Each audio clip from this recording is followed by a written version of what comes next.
सी स्वर्ग को गले कि मर्त्य को गले कि गले आपणकर वैकुंठ गले से कथा आम कहीपर से कथा भगवान ही जानते कर्म कर कर्म जदि से ताले से वैकुंठ जापर तेणु आम समस्ते जहा करवा निष्ठार सहित करवा सत्य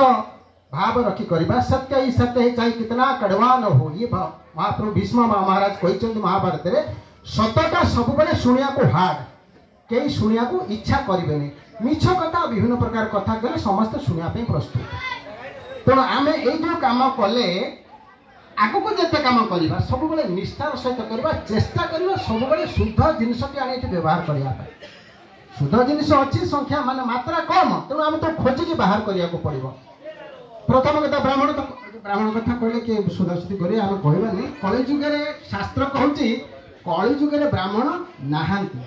जानु माने जायते शूद्र संस्कार द्विजमुच्यते वेदाभ्यास भवेद विप्र ब्रह्म जानाति ब्राह्मण अति कष्ट कलिजुगे द्विज जाए जाउछन्ति उपगीत पकाउछन्ति द्विज हो पड़े ब्राह्मण कर्म से किसी करूना तेणु जो शुद्ध ब्राह्मणटा न मिल आप करेंगे केमती पूजा पाठ केमती करेंगे केमती किंतु से होउची फल भी से अनुसार होउची अष्टप्रहरी चारिआडे होउची फल कौन होउची किछि नहीं कहीं होने अष्टप्रहरी चिठा होउची आग लेखाउची भाव भाव माने कौन गंजेई है गंजेई पान बीड़ी गुड़ाखु चा तापर भगवान जो अष्टप्रहरी सौदा लेखा होउची चा पान बीड़ी गंजे या निषेध कराई धर्म कर्म आमर भक्त भाव में रही जो अच्छी सिस्टम तादे विरोध कराई सब जिनस आवश्यकता ना कि व्यवहार करवा ना से कथा हो से कथा हो जदि से कथा होनी आमर निष्ठा ना फल आसब केमी फल आसब ना सब शून फल ना विपरीत फल आमको मिल तेणु आम समस्ते जिते उपस्थित समस्ते निष्ठार सहित भगवान को सेवा करवा श्रवण भक्ति श्रेष्ठ भक्ति सब भगवान कथा शुणा भगवान का नाम जप करवा ताहले आम जीवन में आम भगवान का सानिध्य पाइबा बोली आशा करवा हरे कृष्ण हरि बोल दंडवत प्रणाम एतिके मो बाणी को विश्राम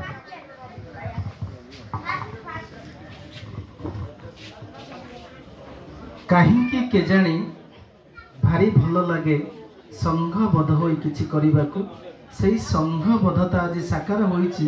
निज धर्म निजे रखा वास्तव में आपण जो कड़ुआ कथा कहते ये आपणकर वास्तवता एवं जो माने बापा पुओ को रागिला समय से कड़ुआ रही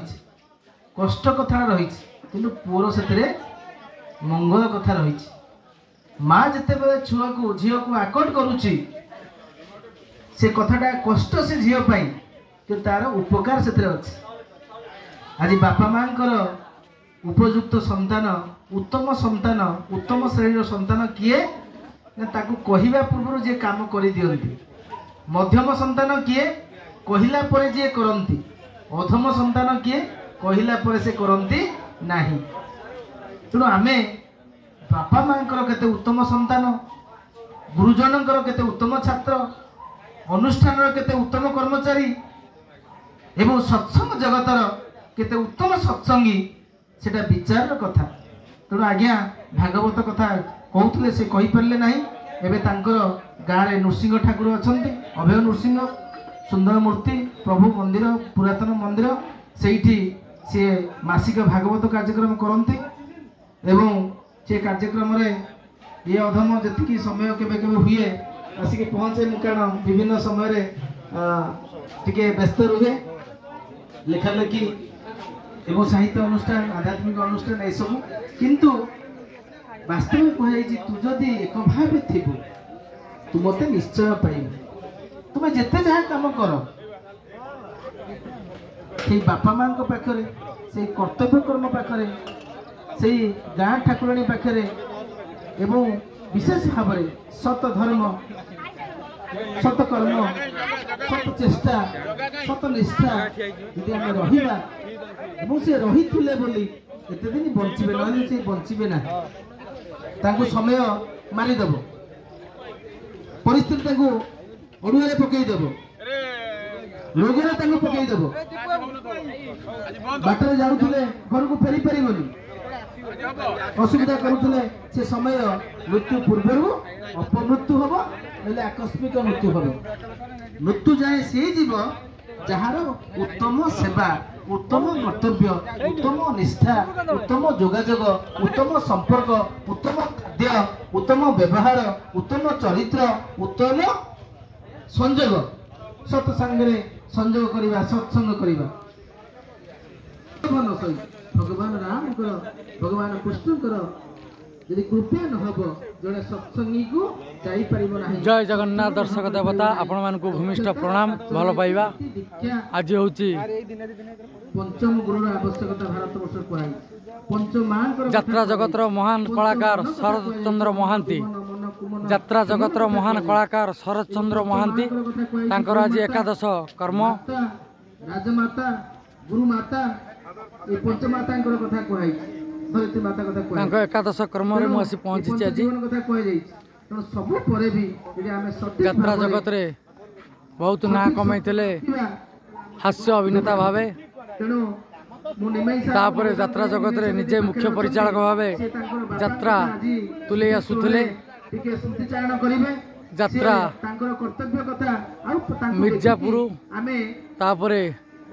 ଉତ୍ତରକୂଳୁ, ତାପରେ ବାଣେଶ୍ୱରୀ,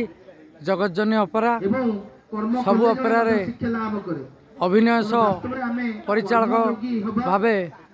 ଅର୍ଜୁନଙ୍କୁ ଅନୁଷ୍ଠାନକୁ ଚଳେଇ ଆସୁଥିଲେ। ଯାତ୍ରାରୁ ଅବସର ନେବା ପରେ ଘରେ କିଛି ଦିନ ବିଶ୍ରାମ କରିବା ପରେ ବାସ୍ତବରେ ଆମେ ଆମର କର୍ତ୍ତବ୍ୟ କର୍ମ ଆମର ଏଇ ଯେଉଁ ରାମ ନବମୀ, କର୍ମ ଯଦି ଆମେ ଓଡ଼ିଆ ନବବର୍ଷ ଉପଯୁକ୍ତ ସମୟରେ ଏବଂ ଶୁଣିଥିବା, ତାହେଲେ ପ୍ରଭୁ ଶ୍ରୀରାମଙ୍କ ଜନ୍ମଦିନ ଯଦିଓ ସିଏ ଦୁଃଖରେ ଅଛନ୍ତି, ମୃତ୍ୟୁବରଣ କରିଥିଲେ। ରାମ ନବମୀ ଦିନ ରାଜନୈତିକ ବ୍ୟବସ୍ଥା, ଶ୍ରୀଯୁକ୍ତ ଶରତ ଚନ୍ଦ୍ର ମହାନ୍ତି ସମସ୍ୟା ଆମ ପାଖରେ ଆସି ପହଞ୍ଚିଛି। ଆମେ ଯଦି ସତନିଷ୍ଠ ଭାବରେ ପରିବାର ପାଇଁ, ଯାତ୍ରା ଜଗତର ଅଭିନେତା ଶ୍ରୀଯୁକ୍ତ ଶରତ ଚନ୍ଦ୍ର ମହାନ୍ତି ସାମାଜିକ ମୃତ୍ୟୁବରଣ କରିଛନ୍ତି। ଆଜି ତାଙ୍କର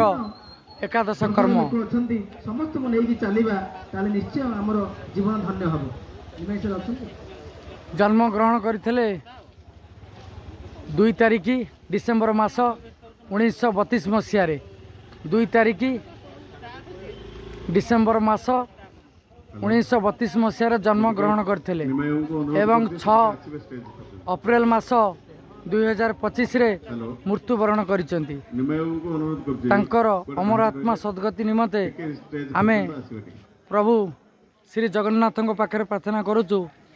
ତାଙ୍କ ଆତ୍ମା ସଦ୍ଗତି ହଉ। ଜୟ ଜଗନ୍ନାଥ, ଜୟ ଦର୍ଶକ ଦେବତା।